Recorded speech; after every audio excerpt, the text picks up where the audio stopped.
taatee si fayyada. Dhagaa egaa siif himuufani amma ijoo dubbii kiyyaa gaafan si himu. Inni kan keenyaa akkam godhaa ture leenca 5 bitatee dhufeet leenca tokko kennee nu dursaa jirmoo nu dursaa hin jiran jedhee ananni ilaalee deebi'uudhaaf jedhu tirippiliin dhumee za'e. Alex isin waan isiniin galle oduun amma keessan nu qaqqabe tokko jira amma Mubaarak illee kanuma nutti hime. Warri Eertiraa warra kaampaanii Chaayinaa wajjin walii galee ture sababa sanirraa namni isin kolfaa waan hin taane wanni akkas jedhamu takka hin jiru na dhagaye. Mooyatamne amma muudii dhiisaa bakka dhumate jedhamu. Ila leengadda gaafa mootamu jarri maal taana maan jedhina moo. Keessa dhattee jarri sun gaafsan dhugaadhaa bar. wal so dhiisaa. Walii galtee achi as mallattaa'e. Dhagaa Nuraddiin mee dhagaye geemiin giiftiin feekiin hin jiru akkas taanaan bar tiktookiin kunuyyuu haaq ta'e jechuudha geemii giiftii feekii. Wanni feekii jedhamu hin jiru wanni feekii wanni jedhamu hin jiru. Addunyaa kanarraa filaawurii takka feekii kennuu hin dandeettu. Oromoon feekii kenna feekii kenna jarri kennuun beekture. Namni kenna maal balleesse beektaa? Giiftii filaawurii illee kennan isaan kenna akkanumaan ol guuraa osoo geemiin hin kenna si ol guuraa ispichaalenjiin eegu boonasii irratti tokkocha dhufee onnee yoo kenne boonasii sun badde kuwwan dhufee achitti guura giiftii guddaa kanneen yeroo san wanni taata isaan hin beekan akka taphatan warra giiftara qofa kenna. Kennamoo namni haaroo inni wajja dhufu hin balleessaa jechuudha. Dhagaa jalqaba gaafa namni giiftii maali yuunivarsiitii sana fa'aa gaafa kennaa ture ni jirra jechuudha jedhanii fokkoraa turan. Oromoon eelee sibiilaati Habiibi. Ammuma ho'aa ammuma qorra ammuma qabbanaa ammuma qorra. Gaafa itti ho'e waan godhu hin beeku. Gaafa itti qorres bakka seenu hin beeku. Jalqaba jarri giiftii sumunii takka hin kennine hangaa tirippiliin dhufu. Araa feekiin giiftii jaraa osoo hin taane 111 Mubaarakiin jalatti ol ga'isan yoo ta'e illee. Aboo yaaki itin Oromoo amma kana jechuun keessan namoonni amma akkaataa saniin wal ga'ee Mubaarakiin sappoorti godhe feekidha jechuudha. Moo jaarti kun maa faallaa deema bakka moo yamne shifirraata qabale yoo faa. Ati makiinaa shanaga kennitu makiinaa shanaga laakkoytu dhagaa makiinaa shanaga laakkoytu maal leencan kenna giiftii. Ani akkasuma jira 15 jira leenca jira makiinaa takka takka. Leencallee gadi dhooyne makiinota illee gadi dhooyne.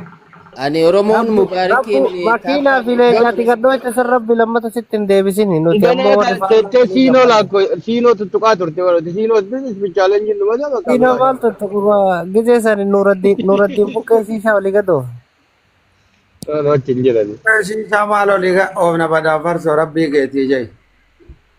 Bakka nuti ammoo akka malee nutti tole nuti warri faana ani wanni isin gootan Oromoon kumni dhibbaan dhaqina namni kuma takkaa bitu giiftarri bichaan haa deemu maachoo injifatamtan giiftarri qofti geemee haa dhaqu. Akkamitti adda baasanii galchanii lu? Indoor gina deemira. Ila dhufee tiktookii ishee ibsaan wanni chaalenjii fudhate san hin baafate kuma 50 wayii qabu maal abbo rabbisi dhiisa maa akkana gurgura. Kuma 57 kootuma golgalchinee gaafan namaa hatama koot subhaanallah. Biloogara argitanitti wanni sun nama guba dhugaa rabbi. Golgalchinee gaafachuu barbaade yoo biloo gootanii abboomaa zaraf rabbi sinniisu. Amma kunoo dhufeera kunoo. La ilaha leebaa tayaase. Haloo? Abbo? Abbo rabbi geedee sheekamaa zarafta rabbi geedee nuti chaalenjii tan argate miliyoona takka tuqaashanii. Aamin jedhi du'aa isii kana humattuun bu'in.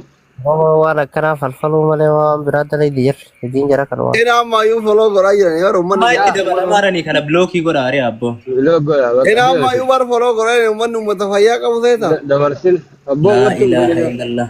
Asli kaasaa jedha jijjiira abbo ayyaan jijjiira jedha jijjiira walaa rabbi sin dhiisu.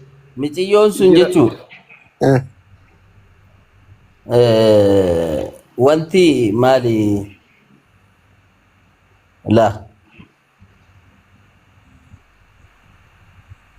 dhibba qabdii turte wanti maal si guddif namaan leenca dhibba guuteef dhibba san soddomaan baay'isi. Ayyee. Dhibba sagaltamaan baay'isi. Dhibba sagaltamaan baay'isi. Meeqa ta'a? Kuma dhibba sagalii miti? Kuma 45 sadiin baay'isi. Sadii baay'isuu sadii godhe ammas. Meeqa ta'a? Beeku waan. Namaan galu. Kuma 45 baay'isuu sadii Ayyee. achi amma sadiin baay'ista. As immoo kuma 34tu ture kuma 34 baay'isuu shanii baay'isuu sadiiti. Miliyoona 10 ta'a. Miliyoonni lamaan sun Taaptaabi. giiftii xixiqqaa biraa haa ta'u. Galaanii keessa kan jirre sunniin. Asli maan guddifneeti haa ilaalu namni sasinii asii wanti maali Waan takka Oromoon dhaga'een beekne isinirra godhanii jolosaayidii isinirra geggeessan uummata amma geemii injifachuu dadhabeetti asabootiin fudhanna jedhee lafa dhiita uummata Oromoo kana yaa. Asabootii miti bara asabi. kuma 34 baay'isuu shanii baay'isuu sadii godha idaadha ammas kuma 45 baay'isuu sadii baay'isuu sadii kuma 900 kuma 90 baay'isuu dhibbaa baay'isuu sadii idaadha. Maasii nama idaaree maal nu godha bee Aleeks maal nu wal fayyada. Jechuun wal amansiisuu danda'uu qabna kaa maali bakka mo'amne.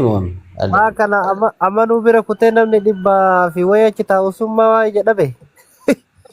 Murtuun isaa ija baratee ta'a. Saalfannee jallisnee malee.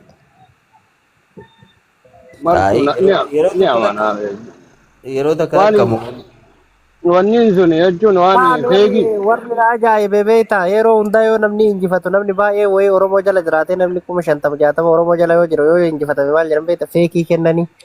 Oromoo namaa feekii kennuu baratuu dhabdeen na dhibe immoo kijiba malee.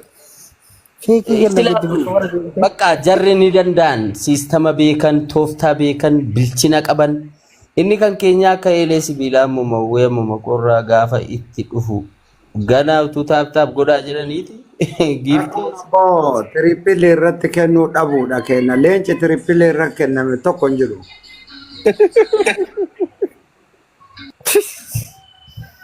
Rabbuu tirippilii isin argisiisin lammata. Amma bar tirippilii dhagaa akkamitti beektan beektaa? Laal Mubaaraka miliyoona tokkoof tuqaa torba argata. Mucayyoo miliyoona 4 tuqaa 2 argata. Giiftii qulqulluu. Igale walittuun dhufan jechuu barbaadeeti yoo ispichaalenjii maali jettanii miti qulqulluu achirra dhayite tooppii ishii irraa iltee miliyoona 4 Otoo jarri giiftii qulqulluu kennaniyyuu namitti nu mooti jechuu bara. Yaa miliyoona 4 tuqaa giiftii qulqulluu argate miliyoona takkaa fi tuqaa 7 argate. Injira bara wanni kun tooppirra ta'anii miti injirani. Akkas jechuu isin kennitanii kennuu dhabdanii illee yooma kennitanii badheessanii. Leenca meeqa argate waliigala amma Mubaarak? Torba tokko tuqaa torba argate yeroo achas yoo kennanii tokko tuqaa torba argate mucayyoo miliyoona 4 tuqaa 2 argatte jechuudha. Giiftii ispichaalenjii hin qabne jechuudha qulqulluu. Fagoo jirti jechuudha sunirra. Namitti sira maal waan duutuu takka akkamii akkas nu goota jedha bara.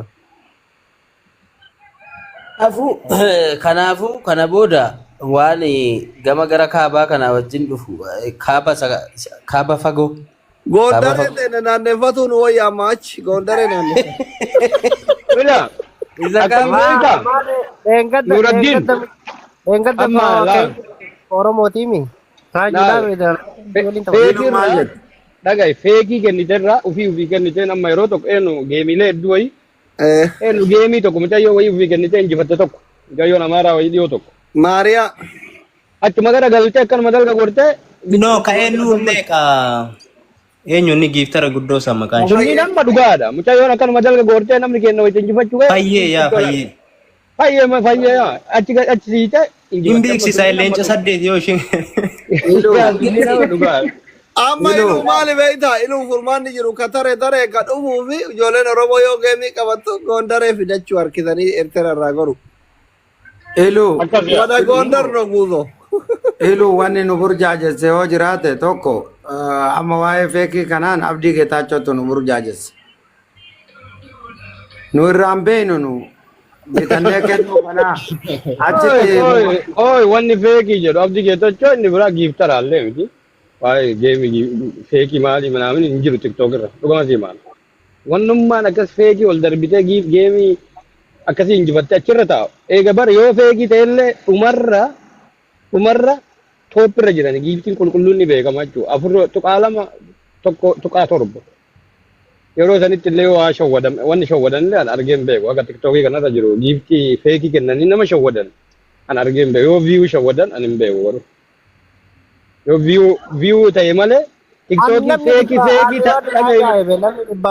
taanaan ni dhaga'i tiktookii feekii taanaan namni maal goonaa giiftii binnare 500 binne taawwan feekiin kenninu. Hin afuufanne wanni feekii jedhu hin jiru. Namni baafooyi sun maal dalagaa bulee na ajaa'ibeen Oromoo kana. Taaptaap bulle salama taaptaap godhan bulle ma galgitu jaa. Qophiin giiflee taaptaapi. Ati keessa obbaase ati nama leenjaan dorgome hin dadhabde olee gahu. Madiina viyuu bituu dandeetta fooloowarsii bituu dandeetta giiftiin firiin hin jiru giiftiin feekiin hin jiru kanatti liqimsa. Fooloowarsii bitachuu hin dandeetta viyuu Warri amma booda taphattan goondaree harkifadhaa koota gara Eertiraa gadi hin deebina. Kanallee ammallee maqaa wannaa kanaan baafate warra ustaazaan baafate kana guutuu biloo kaa saalfachiisa. Jijjiiradhaa ijoollee tana jijjiiradhaa. Baay'ee jala argee nama Yoo sadii. itti himaa mucaan kun hin jijjiiradhaa ishee hin abaaramta walla bilaasha dhala malee yookiin. Uummata akkanaa yaagiin irra wallah. Jara naaf sama nuti giiftii akkaataa itti kennanuun beeynu mubaaraktu achi taa'ee nu bitaa ture. Mr. Rifai. Kotu ati booda gurbaa gaddaate walooti hin danda'u waan boochi buyna. Oma haaraa fidamu nuraddiin adda dhumaan bar. Ganama isaa barka leenca 200 binnee nama 200 jira martuu 10 kun 5 maali taaptaap qofa wadhaan hin jedhee bar. No. Nuti qabanne rabbi murate ganama ittiin dhohinam. Maakiin noo feekiidha hidhaarte. Inni reegduu maali ka Aleksi Taayyaa sin mul'ise kan. Maakii atillee gara warra Eertiraa sanarraa gori bilaashatta Aziyaatiin gari warra Eertiraa sanarraa gori.